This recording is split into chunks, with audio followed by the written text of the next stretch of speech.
खास तौर पर बताते हुए खुशी महसूस करता हूँ। ऑल इंडिया सूफी बोर्ड पीर आदिल की जानिब से हर साल एक शाम गरीब नवाज के नाम का प्रोग्राम होता है, लेकिन इस साल हमारे लिए, हिंदुस्तान के लिए और मुंबई के लिए बाइस फ़िक्र की बात है। सरकार पीरों के पीर गौसुल आज़म दस्तगीर के पर पोते खालिद जिलानी साहब हमारे बीच पहुंच रहे, ये हमारे लिए बड़ी बात है। इसलिए हमने इस वक्त पे एक शाम गौस पाक के नाम आज प्रोग्राम यहाँ पे हमने रखा। ये अपने आप में एक बड़ी बात है। 17 तारीख को सरकार गरीब नवाज की शान में भी मनकबत पड़ी जाएगी। एक शाम गरीब नवाज के नाम, वो 17 तारीख का प्रोग्राम है जो हर साल होता है। आपको बताने पे मैं ये हिचकिचाऊँगा नहीं, सूफीज़म के अंदर सभी जाति धर्म के लोग शामिल होते हैं, हिंदू, मुसलमान, सिख, ईसाई। एक इंसानियत का पैगाम पहुंचाने वाला ये सूफीज़म है। और सूफीज़म के देखिए आज पूरा हॉल भरा हुआ है, नीचे फुल है, हज़ारों लोग रास्ते पे खड़े। ये अपने आप में एक बड़ी बात है। एक सज्जादे बगदाद शरीफ से आ रहे और उनको देखने के लिए, एक झलक पाने के लिए इतने सारे लोग इकट्ठा हुए, ये अपने आप में बड़ी बात है। मैं कोशिश करता रहता हूँ कि अहले सुन्नत वल जमात, उन्हें तो सूफीज़म हो किस तरीके से बड़े मेरे वालिद आलम शाह कादरी सलामती पीर ने यही सिखा के गया है कि ज़्यादा से ज़्यादा तुम इंसानियत का पैगाम पहुँचाओ, एक दूसरे को मदद कैसा पहुँचना चाहिए, एक दूसरे के साथ हम कैसा मिलजुल के रहना चाहिए। ये देश संतों का देश है, ये पीरों का देश है और गरीब नवाज का देश है। ये अपने आप में एक बड़ी बात है। ये सारी चीज़ें आज देखने सीखने अब सबको मिलेगी और ख़ास तौर पर इज्तिमाई दुआ होगी।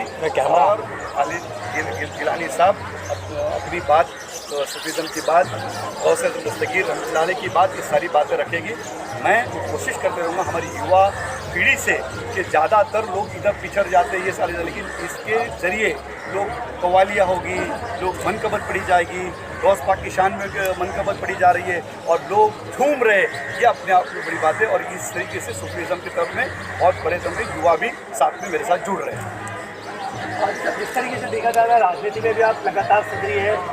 जब कोई मुस्लिम जमात के खिलाफ, उम्मत मुसलमान के खिलाफ कोई कुछ बोलता है तो आप अपनी ही पार्टी के नेताओं को भी नहीं छोड़ते, आप उनको भी जवाब देते हैं। अभी ये लम्हा तो नहीं है कि मैं कोई पॉलिटिकल सवाल करूं, लेकिन आसाम के चीफ मिनिस्टर जिस तरीके से कह रहे हो तो उस पर आपकी क्या प्रतिक्रिया होगी? देखिए, इंशाअल्लाह ताला मोहब्बत का पैगाम पहुँचाना है, मोहब्बत बांटना है।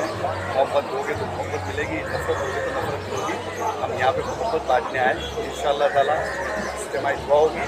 ये मेरा देश हमेशा ऐसा खुशहाल रहा, खुशखुर्रम रहा, हमेशा खुशहाल रहेगा। इसमें सभी जाति धर्म के, हिंदू, मुस्लिम, सिख, ईसाई, हर कोई, यहाँ तक के चरिंदे परिंदे भी यहाँ पे खुश रहेंगे, पेड़ पौधे भी खुश रहेंगे।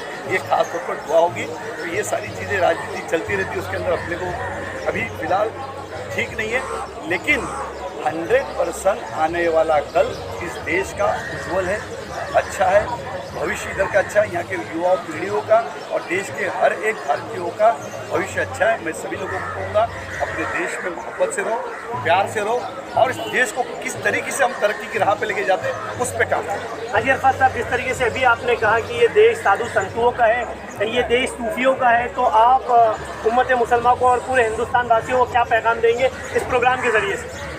ऐसा है कि मैं सभी लोगों को, आज तक मैं युवा पीढ़ी को, सभी बुजुर्गों को, आलिम दीन को, सभी लोगों को कहूँगा हम एक साथ रहिए। इस देश में मोहब्बत का पैगाम जिस तरीके से सरकार के रहमतुल्लाह ने हिंदुस्तान में आकर मोहब्बत का पैगाम पहुँचाया और मोहब्बत से दिलों पर राज किया, इंशाअल्लाह ताला सूफीज़म में हर एक कोई व्यक्ति जो कोई भी आए उसको मोहब्बत किस तरीके से की जाती है, मोहब्बत के अपने अपने प्रकार है। अपनी माँ को माँ के तरफ देखना, सूफीज़म यही सिखाता है कि तुम एक कुत्ते को रोटी खिलाओ तो अल्लाह तबारक व तआला जन्नत में भेजता है, एक अंधे को तुम रास्ता कराओ उसको तो अल्लाह जन्नत में भेजता है। यही समझना पड़ेगा।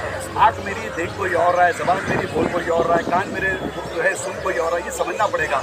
लोग नमाज़ पढ़ने जा रहे, हम कहते हैं हम नमाज़ अदा करने जा रहे हैं। समझना पड़ेगा कि पढ़ना और अदा करना क्या होता है। अगर हमने ये सारी छोटी छोटी चीज़ों के ऊपर बारीकी से ध्यान दिया, इंशाअल्लाह ताला हमारे देश के बच्चों का, युवाओं का और देश का मुस्तकबिल हमेशा अच्छा ही हुआ। तो शुक्रिया, थैंक यू।